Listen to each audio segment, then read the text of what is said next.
Assalamualaikum warahmatullahi wabarakatuh. Kembali lagi di Arif Channel. Bagaimana kabarnya nih Mas Bro, Mbak Bro semuanya? Sehat semua kan? Alhamdulillah. Pada pertemuan kali ini, pada kesempatan kali ini kita akan membahas tentang bagaimana cara membuat surat gugatan atau menyusun gugatan. Oke, kita langsung saja ya Mas Bro, Mbak Bro semuanya. Oke, kita dengarkan penjelasannya. Sebelum kita membuat surat gugatan, ada beberapa hal yang perlu diperhatikan sebelum membuat atau mengajukan gugatan. Yang pertama adalah identifikasi masalah. Dalam identifikasi masalah ini, dalam membuat surat gugatan, kita harus menentukan apakah ini adalah perkara pidana atau perkara perdata, atau sengketa tun, atau bahkan perkara pidana, perkara perdata, atau sengketa tun, ada semua. Kemudian yang berikutnya adalah menentukan para pihak dan kedudukan hukum para pihak. Ini menjadi penting kaitannya, jangan sampai kemudian pihak-pihak dalam surat gugatan kita itu menjadi bahkan kurang atau bahkan kelebihan. Tapi lebih baik kelebihan daripada kurang pihak. Kalau kemudian pihaknya lebih, nanti pasti hakim akan mengeluarkan pihak dari perkara tersebut. Jadi dalam menentukan para pihak ini, siapa yang menjadi pihak tergugat atau turut tergugat, dan mungkin siapa yang bisa menjadi seorang saksi. Kemudian yang berikutnya adalah bisa menentukan kasus posisi.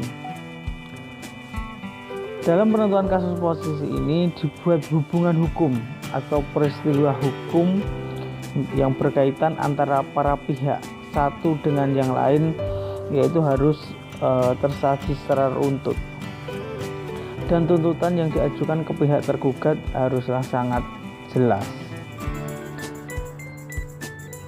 Kemudian yang berikutnya yaitu adalah memahami objek sengketa. Kira-kira objek sengketa atau kemudian gugatan apa yang harus diajukan. Misalkan permasalahan ingkar janji atau wan prestasi, perbuatan melawan hukum, perbuatan pembagian waris, atau sengketa kepemilikan tanah. Nah, nanti ini akan berkaitan dengan kira-kira gugatan ini diajukan kemana.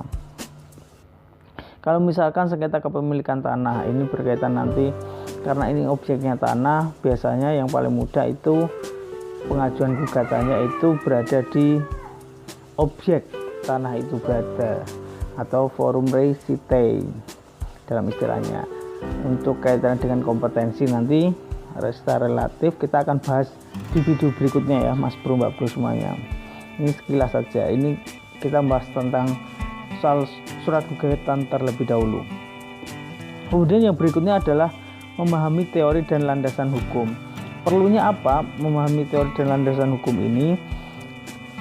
Landasan hukum ini atau teori ini harus dituangkan di dalam gugatan, yaitu untuk membantu hakim dalam memeriksa perkara dan melihat bagaimana nanti di akhir putusan terkait dengan pertimbangan hakim.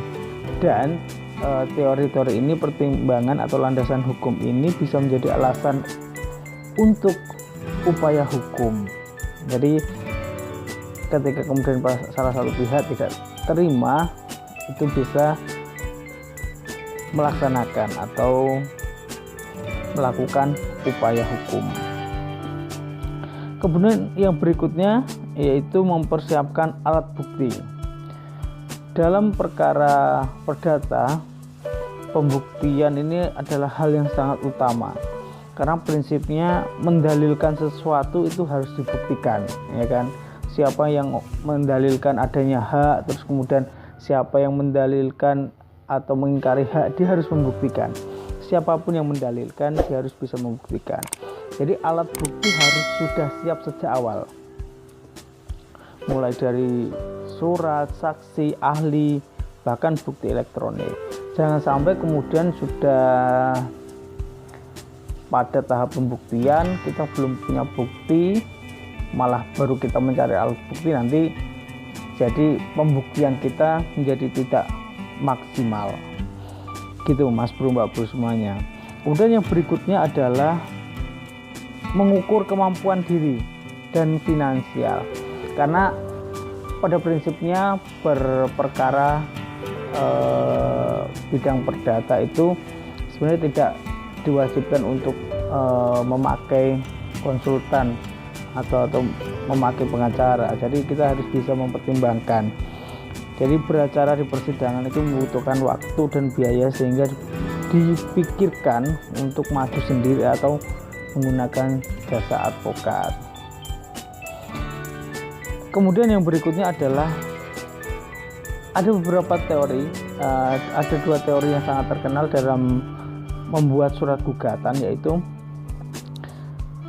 surat gugatan. Teori yang pertama itu adalah substantiering theory. Apa itu substantiering theory? Yaitu gugatan selain harus menyebutkan peristiwa hukum yang menjadi dasar gugatan, juga harus menyebutkan kejadian-kejadian nyata yang mendahului peristiwa hukum dan menjadi sebab timbulnya peristiwa hukum tersebut. Kemudian yang kedua adalah individualizing theory. Dalam gugatan cukup disebutkan peristiwa-peristiwa atau kejadian-kejadian yang menunjukkan adanya hubungan hukum yang menjadi dasar gugatan, tanpa harus menyebutkan kejadian-kejadian nyata yang mendahului dan menjadi sebab timbulnya kejadian-kejadian hukum tersebut. Ini misalkan contoh gugatan kaitannya dengan misalkan tanah, ya, jual beli tanah dan sebagainya. Ini misalkan tanah. Dalam substansiering teori, ketika kemudian orang mendapatkan sertifikat tanah, itu juga kemudian harus dilihat. Istilahnya adalah rawi, riwayat tanah itu sebelum dia dapat membeli, dia dapat sertifikat itu, sebenarnya tanah ini dulunya dari mana. Jadi sebenarnya bisa diruntut. Dulu tanahnya itu dari mana, diperoleh dari sini, sebelumnya dari ini. Jadi riwayatnya itu tanah akan menjadi jelas. Kemudian yang berikutnya, ini Mas Bro, Mbak Bro semuanya, struktur dari surat gugatan. Yang pertama adalah tujuan surat gugatan dan keterangan jenis surat gugatan. Tujuan surat gugatan ini sebenarnya adalah kaitannya dengan kompetensi, baik kompetensi absolut maupun kompetensi relatif. Dan kemudian keterangan jenis gugatan ini menunjukkan ini jenis gugatan apa sih. Misalkan tadi sudah saya sebutkan ada gugatan waris, gugatan PMH, ada gugatan ingkar janji atau wan prestasi. Kemudian yang kedua adalah identitas para pihak. Struktur gugatan yang kedua itu identitas para pihak. Dan yang ketiga adalah fundamentum petendi atau posita. Yang keempat adalah petitum atau hal yang dituntut. Dan yang kelima adalah tanda tangan para pihak. Oke, kita bahas satu persatu. Tujuan surat gugatan di tempat perkara didaftarkan, juga biasanya menyebutkan tanggal surat. Di dalam surat gugatan harus juga diuraikan jenis gugatannya. Tadi misalkan ingkar janji, perbuatan melawan hukum, cerai, sengketa bagi waris, dan juga jika ada surat kuasa dilampirkan juga dalam surat gugatan. Kemudian yang kedua adalah identitas para pihak. Identitas itu menjelaskan nama lengkap, tempat dan tanggal lahir, pekerjaan, agama, dan tempat tinggal, bahkan kewarganegaraan kalau perlu. Jadi biasanya itu kalau kemudian kita merujuk kaitannya dengan identitas, itu biasanya merujuk pada identitas diri, yaitu misalkan kita bisa melihat dari EKTP. Kalau misalkan itu adalah bentuknya adalah perusahaan, yaitu kita lihat dari badan hukumnya tadi ya, dari anggaran dasarnya. Dan kemudian dalam identitas para pihak ini perlu dijelaskan juga mengenai kapasitas dan kedudukannya, apakah sebagai penggugat, apakah sebagai tergugat, turut tergugat, pelawan, terlawan, pemohon, dan termohon, termasuk apabila statusnya itu menggunakan kuasa hukum. Kemudian yang berikutnya adalah fundamentum petendi, ya kan? Dalam fundamentum petendi ini, hal yang perlu diperhatikan adalah satu, harus menguraikan kejadian atau peristiwa sebelumnya. Jadi ada peristiwa apa sih? Ada hubungan apa dulu? Ya kan, jangan-jangan nggak ada hubungan hukum. Jadi kan kalau nggak ada hubungan hukum itu berarti kan nggak bisa diajukan gugatan. Berarti kan tidak ada sengketa karena ini gugatan, bukan permohonan. Kemudian yang kedua adalah menguraikan objek sengketa dengan jelas dan hubungan para pihak dengan objek sengketa. Kalau misalkan itu tanah, ya kan harus ada hubungan hukumnya juga antara subjek dengan objek gugatan.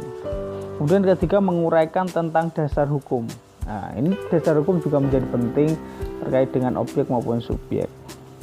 Apa yang akan dituntut juga harus diuraikan dalam posita. Jadi posita tidak boleh bertentangan dengan petitum, dan itu sifatnya adalah harus runtut. Kemudian yang berikutnya adalah petitum atau hal yang dituntut. Jadi ada tuntutan provisi, ada tuntutan pokok, tuntutan tambahan, tuntutan pengganti. Tuntutan provisi ini tindakan yang sangat mendesak di luar pokok sengketa. Misalkan seperti hal contoh, misalkan ada perkara misalkan dengan PDAM ya, PDAM, sengketa dengan PDAM, misalkan A, terus kemudian saluran airnya di stop oleh PDAM ya, artinya kemudian tuntutan provisi ini untuk dikabulkan, pemenuhan air itu bisa dilakukan terlebih dahulu kan. Kemudian yang berikutnya adalah tuntutan pokok. Tuntutan pokok ini sebenarnya tuntutan yang sebenarnya atau yang apa yang diminta oleh penggugat sebagaimana dijelaskan dalam positanya. Kemudian tuntutan tambahan, tuntutan pelengkap. Nah, istilahnya ada tuntutan pelengkap daripada tuntutan pokok, misalkan eks biaya perkara, terus kemudian ada duangsom, uang paksa, terus kemudian UVB atau wait for bar forah, itu kan gitu. Terus kemudian tuntutan pengganti. Tuntutan pengganti ini mengantisipasi apabila tuntutan pokok dan tambahan tidak diterima oleh hakim. Ini biasanya berbunyi ex aequo et bono, yang artinya mohon putusan yang seadil-adilnya. Terus kemudian yang terakhir adalah tanda tangan pihak. Tanda tangan dibubuhkan dalam surat gugatan, tidak boleh dengan cap jempol, karena jika tidak bisa baca tulis, gugatan bisa diajukan dengan mekanisme gugatan secara lisan. Saya kira itu Mas Bro, Mbak Bro, semoga bermanfaat. Terima kasih. Wassalamualaikum warahmatullahi wabarakatuh.